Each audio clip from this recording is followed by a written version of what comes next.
অনেকদিন ধরে একটা খাবার বানানোর চেষ্টা করতেছিলাম, যে খাবারটার মধ্যে আপনার যত রোগ আছে সবকিছুর সমাধান থাকবে। বিশেষ করে যে ঠান্ডা লাগে, এই খাবারটা খাওয়ানোর পর ঠান্ডা একদম কমে যাবে এবং নেক্সট ডে আর ঠান্ডা লাগবে না, এটুকু আমি গ্যারান্টি দিতে পারি। আর একটা জিনিস হচ্ছে মাইস। আমরা যারা প্যারাগন কোম্পানি বা অন্য যে কোনো কোম্পানির খাবারগুলো খাওয়াই, গাভীর ফিট, এই গাভীর ফিট যদি আমরা অতিরিক্ত খাওয়াই তাহলে মাইস আপনার ধীরে ধীরে আরো বাড়ে। যারা এখনো প্যারাগন কোম্পানি বা যে কোনো কোম্পানির খাবার যারা খাওয়ান, তারা অবশ্যই চেষ্টা করবেন ওইসব খাবার খুবই কম দেওয়ার জন্য। কারণ ওই খাবারগুলো থেকেই মেন মাইসটা হয়। আপনারা যত পরিষ্কার পরিচ্ছন্ন রাখুন না কেন, যদি আপনারা এইসব গাভীর ফিট খাওয়ান, তো অবশ্যই এটার মাইস হবেই। এটা আপনি ধরে রাখতে পারেন। যদি আপনার খাবারের মধ্যে ফাইবার পর্যাপ্ত পরিমাণ না থাকে তাহলে আপনি খরগোশের গ্রোথ পাবেন না। আপনার যদি পর্যাপ্ত পরিমাণ ফাইবার থাকে তাহলে আপনি অবশ্যই খরগোশের মধ্যে ভালো একটা রেজাল্ট দেখতে পারবেন। যেমন দেখেন, আমার এই খাবারটা দেওয়া মাত্র খরগোশ সব পাগল হয়ে গেছে খাওয়ার জন্য। কারণ এটা আমি প্রায় আজকে ১ সপ্তাহ যাবৎ খাওয়াইতেছি। ১ সপ্তাহের মধ্যে আমার খামারের মধ্যে যত প্রকার ঠান্ডা ছিল সব একদম পুরাপুরি ভালো হয়ে গেছে এবং আমার যেই খরগোশ ছিল আপনার ১ কেজি, এখন ১ সপ্তাহের মধ্যে ওর হাফ কেজি ওজন বাইরে গেছে।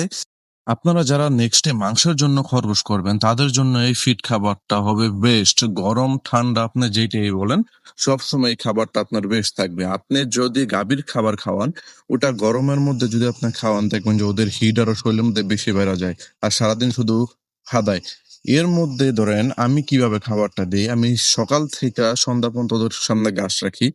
তারপর ধরেন আমি রাতের বেলা সব ঘাস ওদের সামনে থেকে সরাই ফেলা শুধুমাত্র ওদেরকে আমি ফিট খাবারটা দিই।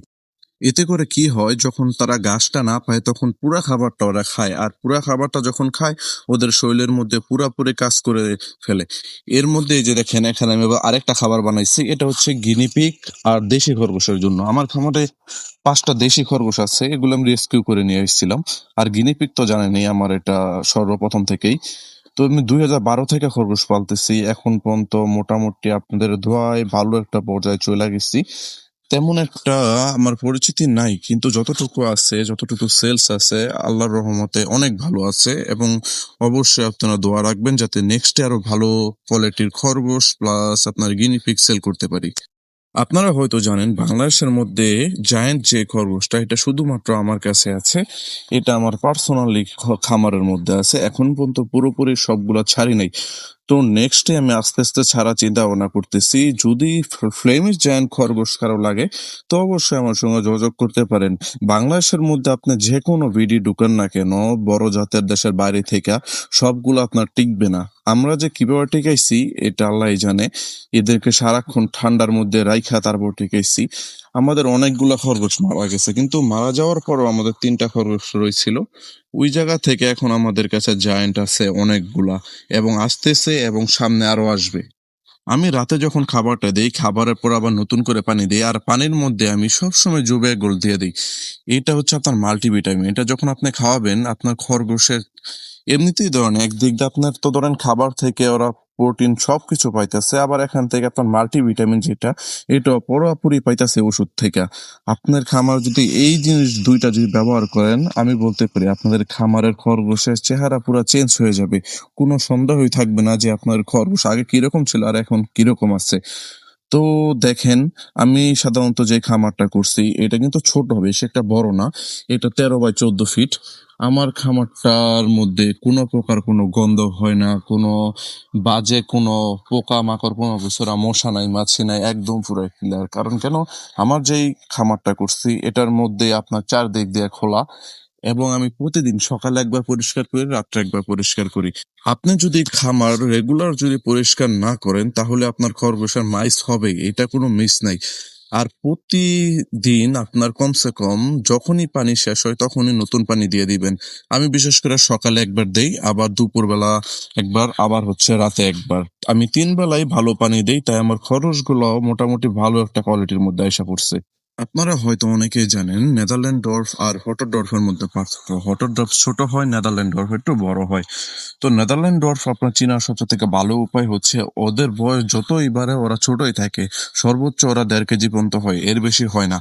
যদি আপনাদের কারো নেদারল্যান্ড ডর্ফ লাগে তো আমার সঙ্গে অবশ্যই যোগাযোগ করবেন, আমার কাছে পর্যাপ্ত পরিমাণ নেদারল্যান্ড ডর্ফ আছে। আর যদি কারো জায়ান্ট খরগোশ লাগে তো অবশ্যই আমার সঙ্গে যোগাযোগ করবেন, আমার কাছে জায়ান্টও আছে। জায়ান্টের বাচ্চাগুলা যেগুলো আমি সেল করতেছি এগুলো আপনার আছে 1.5 মাস 2.5 মাস এর মধ্যে। আর নেদারল্যান্ড ডর্ফ যেগুলো আছে এগুলো আছে আপনার 2 মাসের বেশি, আবার 3 মাসের মধ্যে আছে। যদি বড় নেদারল্যান্ড ডর্ফ লাগে তাহলে বলে রাখতে হবে আগে থেকেই, তারপর আমি এটা আপনার জন্য রেডি করব, তারপরে দিব। আর অবশ্যই আপনাদের খামারের মধ্যে পর্যাপ্ত পরিমাণ ফ্যানের বাতাস রাখবেন, কিন্তু ডাইরেক্ট ফ্যান দিবেন না খরগোশের উপরে, তাহলে খরগোশের ঠান্ডা লেগে যাবে। যাতে একদিক দিয়ে যাতে বাতাস বের হয়, আরেক দিক দিয়ে যাতে বাতাস যাতে ঢুকে, এই একটা পরিবেশ করে রাখবেন আপনাদের খামারে। আরেকটা জিনিস আবারও বলতেছি, খামার সবসময় পরিষ্কার পরিচ্ছন্ন রাখবেন, তাহলে আপনারা এদের খামারে ভালো একটা ফলাফল পাবেন। আপনারা যতই গাছ দেন না কেন, যদি আপনারা ওদের টেক কেয়ার ঠিকঠাক মতো না করতে পারেন, ঠিকঠাক মতো যদি পানি না দিতে পারেন, যদি খাবার না দিতে পারেন, তাহলে আপনাদের খরগোশের মধ্যে ভালো রেজাল্ট পাবেন না। আমার কাছে গিনিপিগেরও সেট আপ আছে, তারপরে আপনার আছে হ্যামস্টারের সেট আপ। তো হ্যামস্টার আমি নেক্সট ভিডিওতে আপনাদেরকে দেখাবো আশা করি।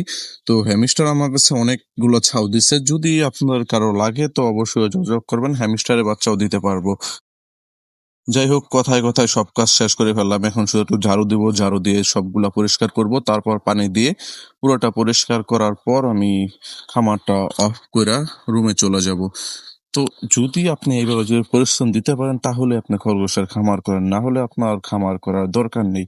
আপনি যদি চিন্তা করেন যে আমার খামার থেকে টাকা আসবে একদম সরাসরি যেদিনকা করবো ওই দিনকা থেকেই, তো ভাই আপনি আইসেন না। আপনি এটা যখন পুরোপুরি এটার উপরে পরিশ্রম করতে পারবেন তারপরে আপনার কাছে টাকা আসবে। আরেকটা জিনিস, আমি কিন্তু ডাইরেক্ট সরাসরি খামারটা করি না, আমি আগে শখে পালছি, শখের পর থেকে আমি গিয়ে খামার করছি। এখন আল্লাহর রহমতে অনেক ভালো আছি।